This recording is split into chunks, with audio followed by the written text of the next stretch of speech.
अगर आप 50,000 के बजट में 15 इंच का लैपटॉप खरीदना चाहते हो तो ये वीडियो आपके लिए काफी हेल्पफुल रहने वाली है। आप में से बहुत सारे व्यूवर्स की रिक्वेस्ट थी कि FQ4022 TUP मैं एक वीडियो बनाऊं, तो इस वीडियो में मैं इसी लैपटॉप के स्पेक्स पे चर्चा करने वाला हूं और साथ में ही मैं इस लैपटॉप का कंपैरिजन भी उन लैपटॉप्स के साथ करूंगा जो कि 50,000 के ही बजट में अवेलेबल है।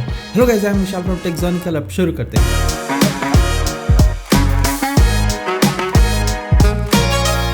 HP के इस पर्टिकुलर लैपटॉप में काफ़ी इंटरेस्टिंग से फीचर्स दिए गए हैं, लेकिन क्या वो जस्टिफाइड हैं कि नहीं 50,000 के प्राइस पॉइंट पे, यही बात की मैं आपको जानकारी देने वाला हूँ।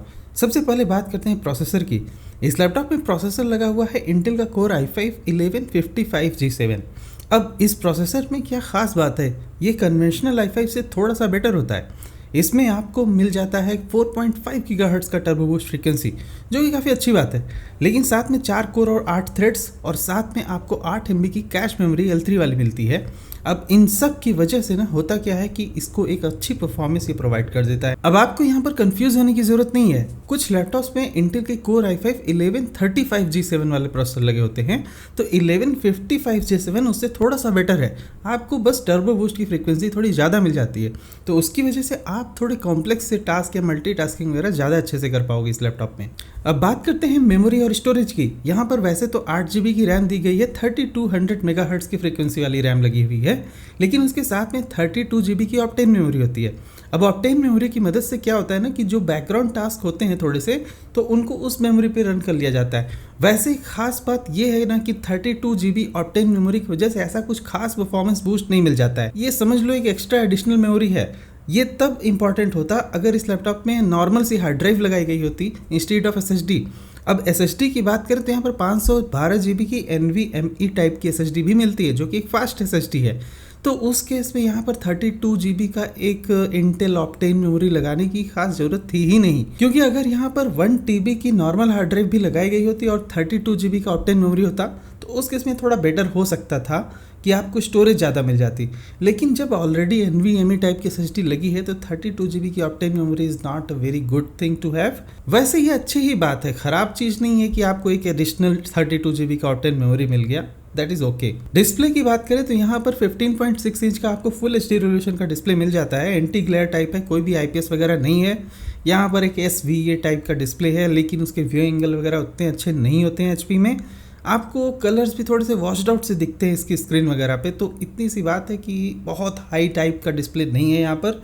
अक्सर 50,000 के बजट पे आपको वैसे ही डिस्प्ले मिलते हैं जैसे इसमें लगा हुआ है, तो कोई खास अलग से आउटस्टैंडिंग बात यहाँ पर नहीं हो जाती है। ग्राफिक्स की बात करें तो यहाँ पर कोई भी डेडिकेटेड ग्राफिक वगैरह तो नहीं है, लेकिन जो इंटीग्रेटेड भी है वो आइरिस एक्सी का 8 GB वाला नहीं है, सिर्फ 4 GB वाला ग्राफिक कार्ड आपको मिलता है। अब इसे अगर हम ऐसे कोई लैपटॉप से कंपेयर करें जहाँ पर इंटेल आइरिस एक्सी है ही नहीं, तो उसके कंपेरिजन ये थोड़ा ज़्यादा बेटर होगा। अब बात करते हैं बैटरी की। यहाँ जो बैटरी लगाई गई है वो सिर्फ 41 वाट आवर की है, जो डिफॉल्ट सी बैटरी है। ऑलमोस्ट बहुत सारे HP के लैपटॉप में आपको यही बैटरी लगी हुई मिलती है। अब इतनी सी कैपेसिटी की बैटरी के साथ आप बहुत ही ज़्यादा लॉन्ग आवर्स तक इसे नहीं यूज़ कर सकते हो। मुश्किल से आपको 2-3 घंटे का इसमें बैटरी बैकअप मिल जाएगा।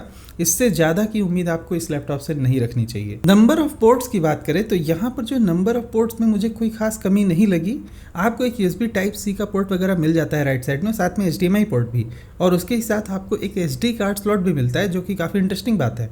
साथ में आपको वो माइक्रोफोन हेडफोन कॉम्बो जैक मिल जाएगा और लेफ्ट साइड में आपको 2 USB Type-A वाले पोर्ट मिल जाते हैं, बस इतनी सी बात है। और जो Type-C पोर्ट लगा है वो सुपर स्पीड टाइप का है, मतलब कि आपको डेटा ट्रांसफर वगैरह करना हुआ उस USB Type-C से तो काफ़ी जल्दी हो जाएगा। और अब बात कर लेते हैं एडिशनल फीचर की। सबसे पहले वायरलेस एरिया नेटवर्क, यहाँ पे Wi-Fi 6 लगा हुआ है AX स्टैंडर्ड का।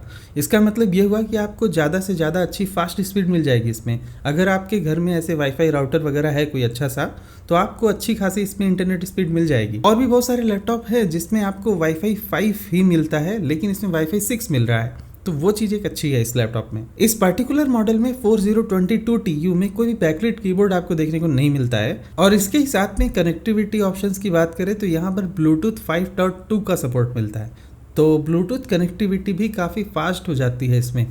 यहाँ मुझे एक बात अच्छी लगी कि वाईफाई और ब्लूटूथ का बिल्कुल लेटेस्ट सा वर्जन दिया गया है, जो कि काफ़ी अच्छी बात है। तो इस प्राइस पॉइंट पे अक्सर बहुत ही रेयर होता है कि ये कॉम्बिनेशन मिल पाना। बस यहाँ पर डिस्प्ले थोड़ा सा फीका लगता है, बाकी सब कुछ काफ़ी सही है इस लैपटॉप में।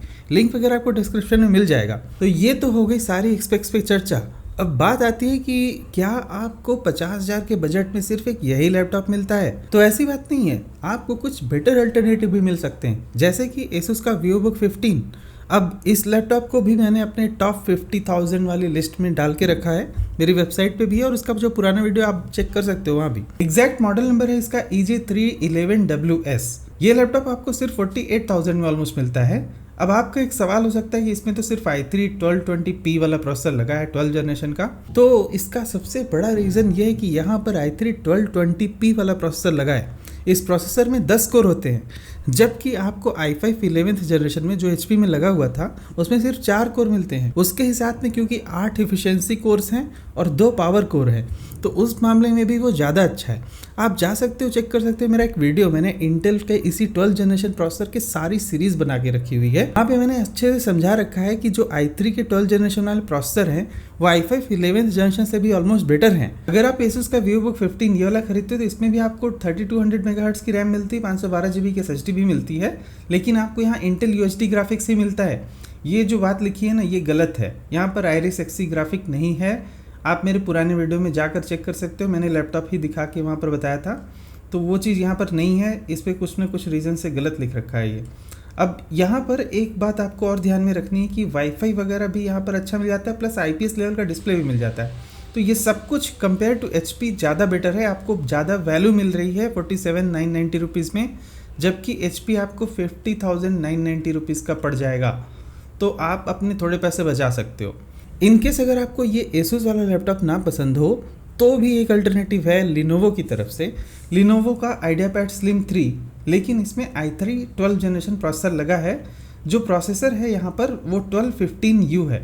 अब Asus के कंपैरिजन में ये थोड़ा कमज़ोर प्रोसेसर है। यहाँ पर 6 कोर होते हैं, 2 पावर कोर और 4 एफिशिएंसी कोर्स, और 4.4 गीगाहर्ट्ज़ इसका भी टर्बो बूस्ट फ्रीक्वेंसी होता है, 10 MB की कैश भी होती है।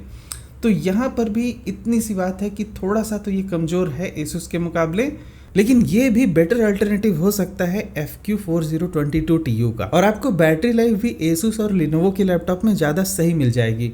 अब आपको अगर इंटेल आयरिस एक्सी भी चाहिए और एक अच्छा डिस्प्ले चाहिए तो एक और अल्टरनेटिव है, वो भी Asus की तरफ से है, लेकिन Asus वाले इस लैपटॉप में लगा हुआ है इंटेल का Core i5 1135G7। 55 नहीं है, ये 35 है, ये बात आपको ध्यान में रखनी है। और साथ में आपको 8 GB की रैम 512 GB की SSD मिलती ही है।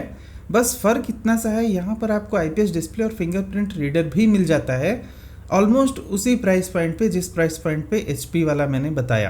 अब अगर आपको एक बैलेंस ही परफॉर्मेंस भी चाहिए, साथ में अच्छी बैटरी लाइफ भी चाहिए, थोड़ा अच्छा डिस्प्ले भी चाहिए, तो उस केस में Lenovo और Asus वाले लैपटॉप चूज़ करना एक बेटर डिसीजन रहेगा। आपको बैटरी लाइफ वगैरह 12 जनरेशन में ज़्यादा सही मिल जाती है। जबकि अगर आपको बहुत ही परफॉर्मेंस ओरिएंटेड वर्क करना है तो उसी केस में आपको HP का FQ4022TU चूज़ करना चाहिए। मान लो आपको कुछ ऐसा रेंडरिंग वगैरह करना है, आपको थोड़ी सी ग्राफिक वर्क करना है ना, तो उस केस में आप जा सकते हो, क्योंकि वहाँ पर एनीवेज इंटेल आयरिस एक्सी मिल रहा है। उम्मीद करता हूँ इस वीडियो से आपका कन्फ्यूज़न अभी क्लियर हो गया होगा। यही जो 3-4 लैपटॉप है आज की डेट में 50,000 में सबसे सही है 15 इंच के लैपटॉप में। बाकी 14 इंच में अगर आपको खरीदना है तो मेरा आप जाके पुराना वीडियो वगैरह चेक कर ही सकते हो, वो मैंने पूरी लिस्ट वहाँ पर अपडेट करके रखी दी है। मिलते हैं अगले वीडियो में कुछ और भी ऐसे टॉपिक के साथ, तब तक के लिए good bye, thank you for watching, will see you again.